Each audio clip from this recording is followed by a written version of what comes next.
The bride, Emily, graduated from junior high school with great grades. A junior high school graduate. Oh no, I thought to myself. I regretted not checking her profile introduction sooner. And then I saw Emily's weak spot. It was just about to slip out of my mother-in-law's mouth when our eyes met. I'm Emily, now 28 years old. My husband, Mark, who is 2 years older than me, and I are in the middle of our wedding. My mother-in-law was staring at me with a cold look in her eyes. I could feel her gaze all over me. Honestly, I can't stand my mother-in-law.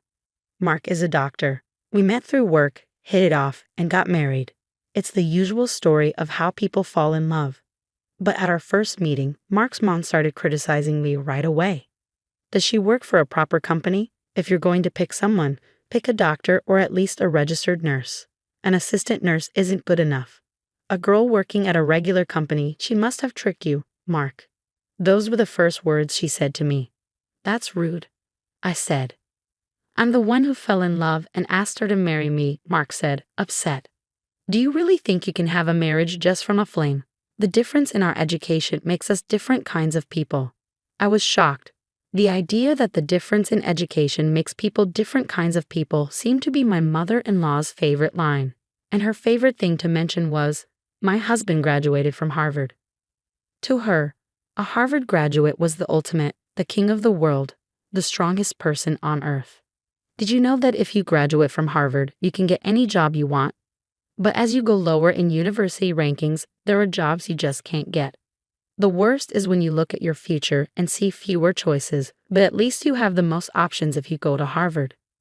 By the way, what about your father? What? He finished high school, right? Oh my gosh, he only finished high school, she said, putting her hand over her mouth and laughing. Only finishing high school limits your options so much. When she brought up my dad's education, she didn't even ask about mine. Whether that was good or bad, my mother-in-law was just unbelievable. But I still loved Mark deeply. She was the problem, but we didn't have to live together. I figured we'd just get through the wedding and only see each other on holidays, or so I thought. I had no idea that a bomb was about to drop on our wedding day. It happened during the introductions of the bride and groom. Emily, the bride, graduated from junior high school with excellent grades. I could already tell my mother-in-law wouldn't let this go. Let's enjoy the party, she said.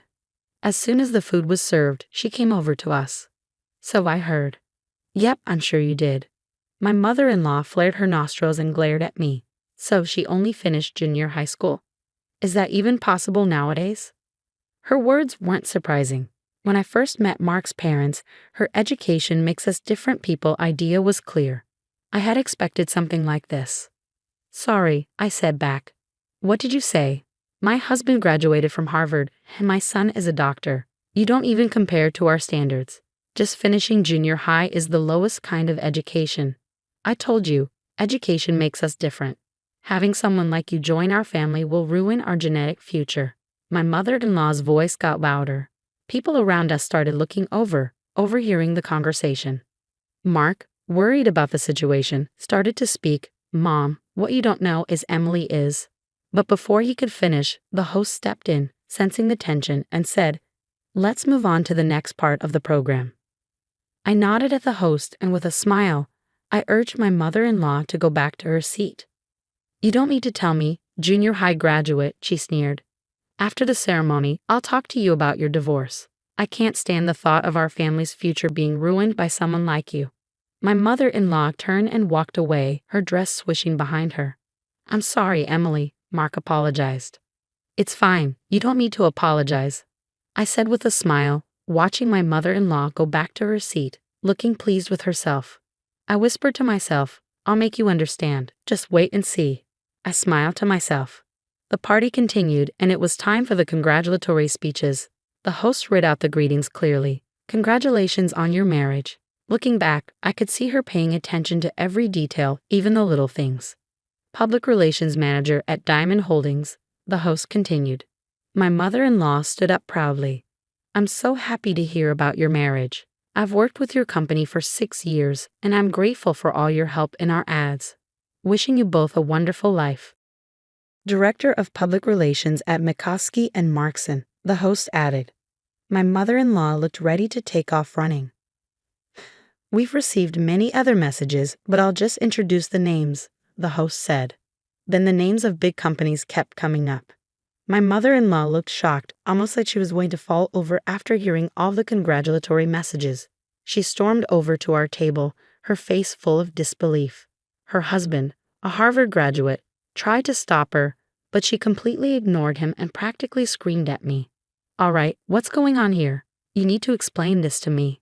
She was talking to me as if I were the bad guy. "What do you mean? What's going on?" I was about to argue back when my husband interrupted. "That's why I asked you earlier. Don't you know? Emily is in commercials for companies that don't use celebrities. She's a well-known actress in the industry." "What?" My mother-in-law blinked rapidly, clearly shocked by his words. She probably hadn't listened to anyone before, so this was the first time she was hearing it. Every time we met her, she would only talk about Harvard. She never understood anything about us. My husband, after all this time, is talking about something like this to his own mother. "How funny is this?" I said. "I met Emily because she was in a commercial for a beauty clinic," I explained. "I tried to tell you all this, but all you ever talked about was her parents' education." "Exactly," I sighed, taking a deep breath. "What's wrong with me finishing junior high school?" I asked. Then my mother-in-law, in a loud and unsteady voice, yelled, "I already told you, if you think about your future, going to Harvard gives you the most options." "All right, the future," I muttered. It's like she thought I hadn't considered my own future at all. I really needed to make her understand this. Taking a deep breath, I began. "So after university, you'd start looking for a job, right? And once you graduate at 22, you finally enter the workforce. If you want to go to Harvard for a career, that makes sense. But why does Harvard matter more than your future career?" I wanted to be an actress. I began working toward my dream right after graduating from junior high at 16. I didn't hesitate to decide what I wanted to do and started right away.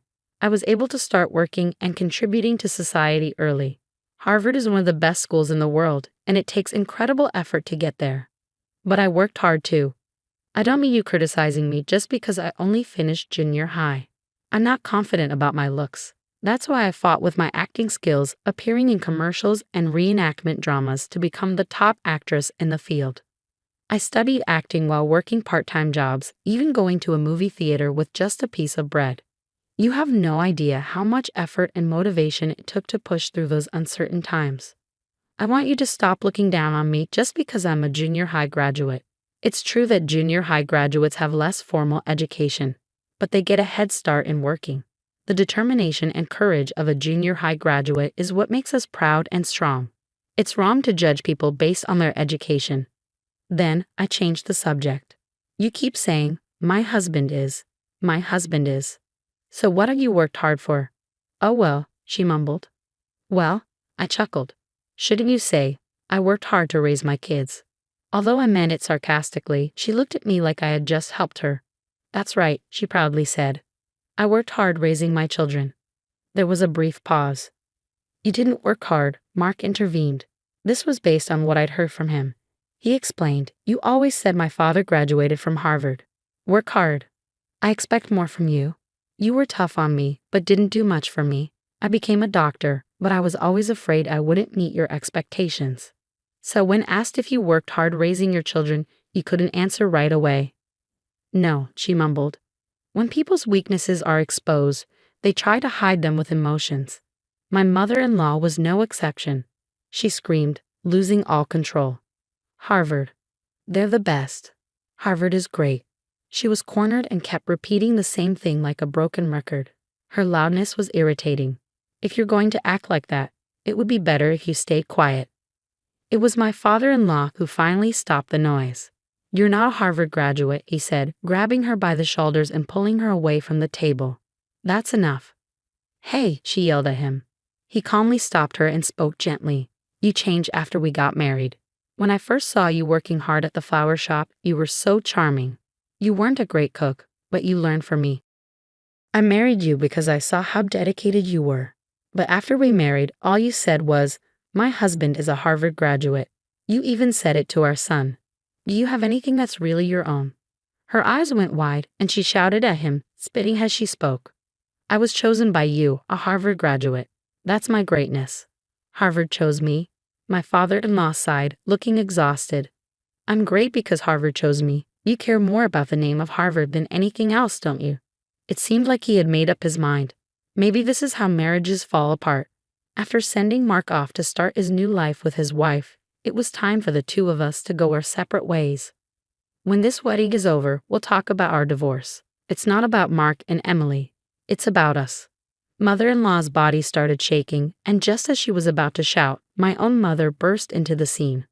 "Whoa, you people," she shouted loudly, standing between my mother-in-law and me. "Mom," I gasped in surprise. "How dare you act like this at my daughter's wedding?" She looked around the room. Everyone was watching silently. Since my mother-in-law had turned into a loud, shrieking mess, no one dared to speak up. Well, it's not surprising at a wedding. Who would want to fight in front of so many people? My mom seemed absolutely furious. "Today is the day to celebrate my daughter. Don't you think so?" my mother said, glaring at my father-in-law. "And her in-laws ruined the wedding. What do you think you're doing?" "My apologies, I'm so sorry," father-in-law said, lowering his head. But even his apology didn't calm my mom down. "Yes, it's true my daughter only graduated from junior high. I told her that if she wanted to study acting, she should finish high school and get to know the world a little better first. But Emily made up her mind, and since she said she wanted to pursue it, I've supported her as much as I could." Before my mother-in-law could speak, my mom cut her off. "You said Harvard is great because they're the smartest, right? Well, listen closely." Her voice was as loud as my mother-in-law's constant complaining. "My daughter taught herself French because she said it was necessary for acting. Now she's fluent.